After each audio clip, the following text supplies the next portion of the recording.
Last Friday night, 18-year-old Myles Lewis-Skelly found his name on the score sheet on his very first England start in Thomas Tuchel's first ever match as England boss. It was a dream debut for a delightful young talent and a great start all round, both for manager and player. So let's combine the two. This video, I want to talk about Myles Lewis-Skelly of course, but I'll be touching on him and his season, the player that he is, his England performance and how he suits Thomas Tuchel's tactical vision. Let's go. So Lewis-Skelly, as we know, has had an unbelievable breakout season for the Gunners. You shouldn't underestimate too how well the 18-year-old has done. He's broken into a top team with a lot of depth and instantly made the left back spot his own. Calafiori, Zinchenko, Timber, Tierney, Kiwior can all play here, but MLS has come out on top and has become a starter at just 18. But weirdly and almost unsurprisingly, he suffered a fair bit of abuse and hate, whether that's from the media or opposing fans. The narrative that seems to be fabricated on the young man is that Lewis-Skelly is this young, arrogant, reckless head that flies into tackles on a regular basis and is far too big for his boots. This to me is probably the most forced amount of hate I have ever seen, genuinely. There is no way anybody is that rattled by him doing Haaland's celebration after Haaland quite literally made a rude comment to him the last time they met. That all seems to be what it stemmed from. He had every right to celebrate that way. Arsenal just smashed Manchester City 5-1 at home. 5-1. It doesn't matter if City have been off form. 5-1 is an unreal result at home to Manchester City. And if you truly believe that footballers are only allowed to celebrate, behave or act upon the accolades they've earned, then that's a miserable and boring outlook on football. And I assume that you want every footballer to be even more robotic than they already are. If you look at the red cards, one was a red and overturned immediately, and the other was last man. There is little evidence to suggest that he is this reckless head that people make out. And even so, young players are sometimes more reckless and mistimed in their tackles due to their lack of experience. It's normal, it's natural, it's nothing unusual, so what is the problem? The same people knocking him for this will be the same ones who complain football's gone too soft and miss the classic mavericks of the game, so there's no valid reason to directly spread hate on an 18-year-old that's just broke through. But let's waste no more time on that and deconstruct him now as a player. As a player, I like him a lot. For an 18-year-old with 26 senior games under his belt, he's simply outstanding. You often see so many young talents break through with so much maturity nowadays, which comes down to the differ in coaching you see and the installed mindset in young players today. The calmness and maturity is just off the charts. But let's start with his qualities on the ball. Lewis-Skelly holds a lot of ability with the ball at his feet, coming down to his flexibility and versatility in skill sets. He can be utilised in midfield as well as left back, but enjoys picking up the ball from anywhere. He can invert into midfield and also attack the widths of the pitch on the byline. He can do whatever.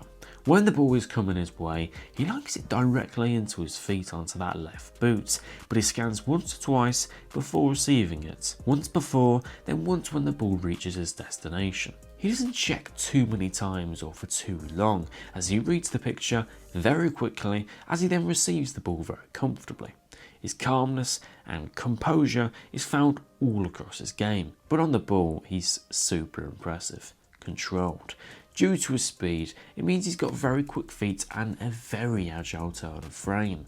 This allows him to turn with real pace and power, but firstly, escape and deal with tight spaces. In congested spaces, he can link up and move forwards very well. He can use that small and nifty frame to change the angle of the pass, whether that's forwards, out wide or back. To add to this, he can also find those forward line players with easy access. That could be a pass into space and behind and in front of the attacker running, or simply just into the feet of one. A lot of teams lack these players from deep who can pass the ball beyond the midfield line, which is why teams will often crowd out those central spaces. But MLS has it in him. With his passing, it's always very well weighted, precise, timed, and with an easing technique to it. With his timing of a pass, he knows when and when not to distribute the ball, mainly in an attempt to bait a couple of numbers into him. He's got a smart head on him. However, let's just draw it back into his use of agile turn, because that particular strength allows him to support another foreign strength, which is his ball carrying. When he receives the ball, he can turn very swiftly, and with his pace and power, this can lead him to move instantly, moving forwards, attacking the space.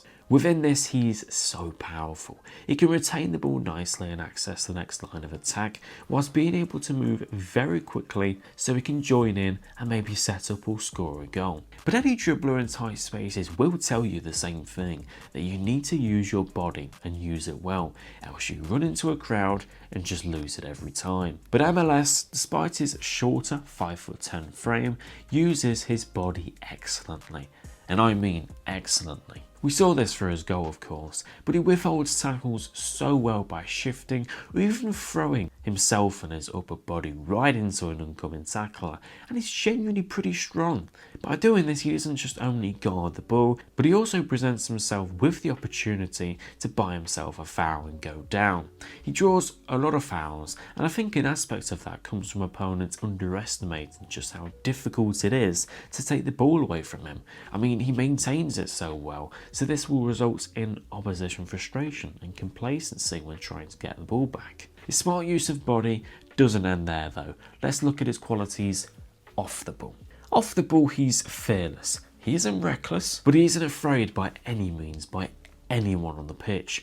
When in duels, he enjoys throwing his body, as we've mentioned, across to his defending too. Physically, he enjoys the fight and tussle with any 1v1 battle, and even when it's scrappy, he often comes out on top. He is a real fighter. He'll do anything to get the ball back. As a presser too, he's keen and aggressive, and he suits any side that looks to pounce the second their man receives the ball, because his anticipation of the ball and speed means he very often gets there first, cleaning up play and adding to his very tidy contribution all round. So that's how truly good he is. How does that work so well for England? Tuchel against Albania set up in his 4-2-3-1 system. We saw a midfield three of Rice, Jones and Bellingham that was very fluid, rotational in movements and overall tempo. When building up through the phases, England maintained a back four on the ball, with Lewis-Skelly and Walker positioning fairly narrow and choosing when and when not to attack their side. The fullback's role would involve staying back, rotating with midfielders at the times, sharing a lot of the ball and going forward. England attacked with runners out wide with Rashford and Foden, and a fullback too, with the other fullback on the other flank staying back. Rice played a fair bit as a lone six, with one of the drifting Jones or Bellingham dropping in and out to help progress the ball forwards, mixing between a 4-2-4 and a 4-1-5.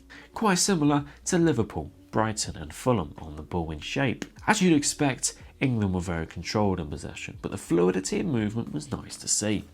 18-year-old Myles Lewis-Skelly starred at left back, of course, and he did so well. He was assured, confident, controlled, in everything you want in a left back for England. And to me, he's got all the tools to start there already for England in the future. His capability in being comfortable and skilled at coming inside and also attacking out wide aligns perfectly for a fullback in Tuchel's system, whilst also providing versatility in approach play.